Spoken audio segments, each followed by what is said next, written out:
ओम श्री गुरुदेवाय नम। आज्ञा हे मोर प्रिय समस्त सुधीवृंद को कोटि कोटि प्रणाम। आज आज्ञा आम गत अध्याय आलोचना करुले अच्युतानंद दुर्गाब्दी गीता से विषय में रामचंद्र स्वयं पचारि क्या अच्युत पचारि बुझुंट कलिर अंतिम समय कौन कौन हम प्रभु मत कहतु तेणु से विषय कहते से आउ अच्युत आप कौन कहे बोली मुझे नेक्स्ट पूर्व अध्याय कही आसती आ से कौन कहते से कहते भल कथा से कहते आज्ञा फिटी पुणी मंत्र बुरे छत धरा जे फिटब प्रजा कष्ट सुदृष्टि पाइब। देखो से मंत्री जुगे जिते मंत्री मानकर जुग आसो अभी आपण मैंने देखुए कौन राजा अच्छा कि एमाने बुझीचा को उल्टा अभी आज्ञा सरकारी कल चलुची ना अभी कौन राजुरा शासन अच्छी अभी संविधान आईन संशोधन हो चलुची कोर्ट कचहरी सब विचार चलुची आपण मैंने अभी सब देखिपे एससी एसटी कोटा पर केमी आलोचना चली कि हाईकोर्ट छाट मारुची सेंट्रल गवर्नमेंट को कह तुम एससी एसटी कोटा उठाओ रिजर्वेशन कहीं रखुच तेणु सी से हिसाब से आगुरी लिखी प्रजा मान कष्ट फेर तो एससी एसटी कोटा रखागला से कोटा आम कि आलोचना नेक्स्ट अध्याय करवा। आज आम देखी जाऊँ दुर्गाब्दी गीतार से कौन कहते भल कथा से कहते माने प्रजा मान कष्ट मंत्री मान जहाँ बुझुंट आपण मैंने अभी देखिपे जापे जो गरीब गुरुआ सब थे से भत्तार चाउल पाँच भत्ता पैसा पाँच ना ना आज्ञा ताको दुख रोच कि दुखटा दूरीकरण होवश्य केते लोक पाई पारना से कार दोष ना जो मैंने अच्छा अधिकारी माने से मानकर दोष मंत्री माने साक्षन करदे कि देला वाला एमाने ता भितर कारसादी करुँच साधारणतः आम से विषय समय आलोचना करवा कि आगे आम तो कर जाऊँ से देखे से कौन कहते जे बलराम हेबे राजा कानु परितारम बसी बसो धर्म सभा जन ग्रटारम ए बिना भाई नारद जे छामुरे नाचिरे वेद पढ़ुथिबे ब्रह्मा अच्युत कहिबे ए भूत भविष्य विचार होइब जेताई भल मंद कथा बाछी देबेटी बुझाई। देखु से कहते बलराम हेब राजा कानु हेब परितार ये विषय आज आम सम्यक आलोचना करवा। जो अच्युत कहले बलराम हेब राजा कानु हेब परितार बलराम जदि राजा हेब ताले बलराम हला बड़ भाई कानु हला सान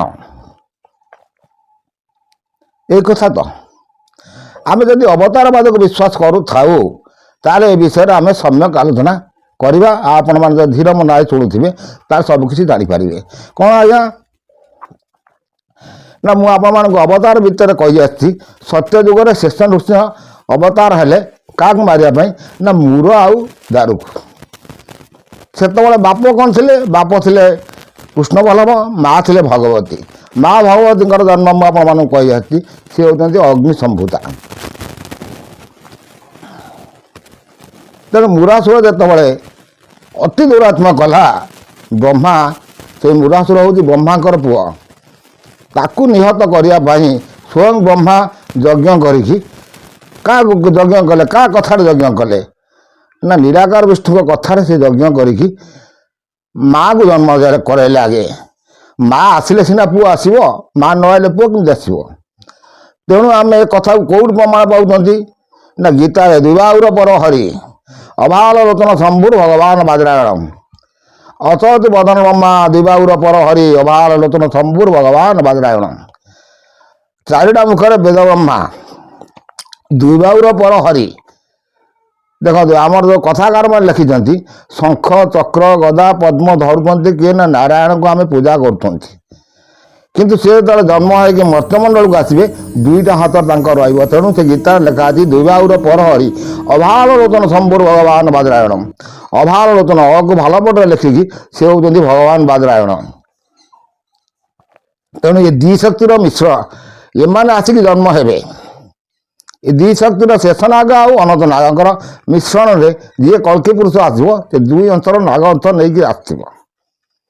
ଛାଡ଼ନ୍ତୁ ଆମେ ସେ ବିଷୟରେ କିଏ ଆସିବ କିଏ ନ ଆସିବ ସେ ତ ପର କଥା ଦେଖିବା। ତେଣୁ ଆମେ ଏଠି ଯେଉଁ ଦେଖିଲେ ଯେଉଁ ବଳରାମ ହେବ ରାଜା, କାହ୍ନୁ ହେବ ପରିଚାର। ତେଣୁ ସେଠି କୃଷ୍ଣ ବଳରାମ ରାଜା ରହିଲେ, ବାପ ରହିଲେ ଏକ, ମା ରହିଲେ ଏକ, ପୁଅ ହେଲେ ଦୁଇ। ଶେଷ ନାଗ ଆଉ ଅନନ୍ତ ନାଗ ଦୁଇ ଜଣଙ୍କୁ ଦୁଇ ନାଗକୁ ସେ ଧରିବାର କ୍ଷମତା ରହିଲା। କିନ୍ତୁ ଯେତେବେଳେ ଆମେ ସତ୍ୟ ଛାଡ଼ିକି ତ୍ରେତୟାକୁ ଆସିଲେ ସେତେବେଳେ ରାମ ଲକ୍ଷ୍ମଣଙ୍କର ଜନ୍ମ। ଚାରି ଭାଇଙ୍କ ଭିତରେ ତାଙ୍କୁ କ'ଣ ଯୁଦ୍ଧରେ ସେମାନେ ଯାଇ ରାବଣ ସହିତ ମାରିଛନ୍ତି କି? ଭରତ ଶତ୍ରୁଘ୍ନ କ'ଣ ଯାଇଛନ୍ତି କି? ଯାଇଛନ୍ତି କି ନା ରାମ ଆଉ ଲକ୍ଷ୍ମଣ। ରାମ ପଛରେ ଭରତ, ରାମ ପରେ ଭରତ। ଭରତ କାହିଁ ଗଲେ ନାହିଁ? ଭରତଙ୍କ ପାଖରେ ଶେଷ ନାଗ ଅଂଶ ନାହିଁ, ଲକ୍ଷ୍ମଣଙ୍କ ପାଖରେ ଅଛି। ଭୁଲ କହିଲି କି ଆଜ୍ଞା? ତେଣୁ ସେଠି ମା କେତୋଟି ରହିଲେ? ମା ରହିଲେ ଦୁଇ, ବାପ ରହିଲେ ଏକ। ମା ରହିଲେ କୌଶଲ୍ୟା, ସୁମିତ୍ରା। ଏଠି ବାପ ରହିଲେ ଦଶରଥ।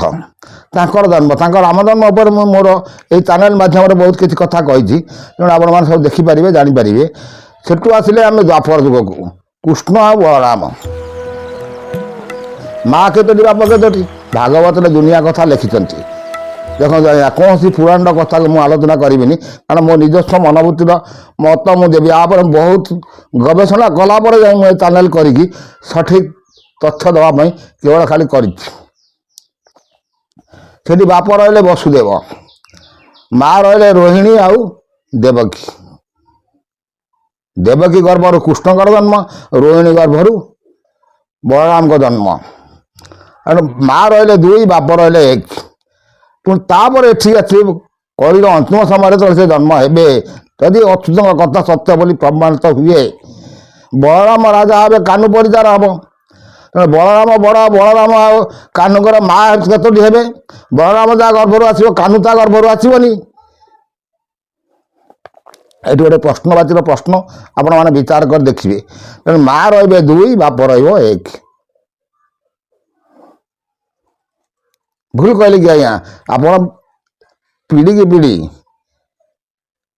ବୁଝି ବୁଝି ଆସିଲେ ତାହେଲେ ଆପଣ ଜାଣିପାରିବେ ପ୍ରକୃତ କଳ୍କି ଠାକୁର କେଉଁଠି ଜନ୍ମ ହେଇଥିବେ। ଆଉ ସେ କ'ଣ କହୁଛନ୍ତି ଆମେ ଆସ୍ତେ ଆସ୍ତେ ଏ ବିଷୟରେ ଦେଖିବାକୁ ଚାହୁଁଛନ୍ତି। ଯାହା ମୁଁ କହୁଛି ଭାବୁଛି ତାରେ ତୁ ଗେନମ, ମନରେ ଭାଙ୍ଗିଲେ ଦିନ ଅଚ୍ୟୁତ ଜୈନମ। ଏ ଜାଗ ମନେ ହେତୁ କରି ପଶଦା ଚରଣମ, ଯମଯାତନାକୁ ସିନା ସମସ୍ତେ ଡରନ୍ତି, ଜପ ଏକାକ୍ଷର ମନ୍ତ୍ର କହିଲେ ଅଚ୍ୟୁତି। ସେ ଏକାକ୍ଷର ମନ୍ତ୍ର ଜପିବା ପାଇଁ ଅଚ୍ୟୁତ କହୁଛନ୍ତି। ଯମଯାତନାକୁ ସମସ୍ତେ ଡରନ୍ତି, କିନ୍ତୁ ଏ କଳି କଳୁଷରୁ ମୁକ୍ତି ପାଇବା ପାଇଁ ଏକାକ୍ଷରକୁ ଜପିଲେ ତମେ ମୁକ୍ତି ପାଇବ। ତେଣୁ ଆଜିକାଲି ତ ଆପଣମାନେ ଦେଖୁଥିବେ ବହୁତ କିଛି ମନ୍ତ୍ର କହୁଛନ୍ତି। ମୁଁ ମୋର ଏଇ ଚ୍ୟାନେଲ ମାଧ୍ୟମରେ ଆପଣମାନଙ୍କୁ ସବୁ ମନ୍ତ୍ର ବିଷୟରେ କହି ଆସିଛି, କାରଣ ସତ୍ୟର ପ୍ରତିପାଦନ କରିବା ପାଇଁ ମୋର ଲକ୍ଷ୍ୟ।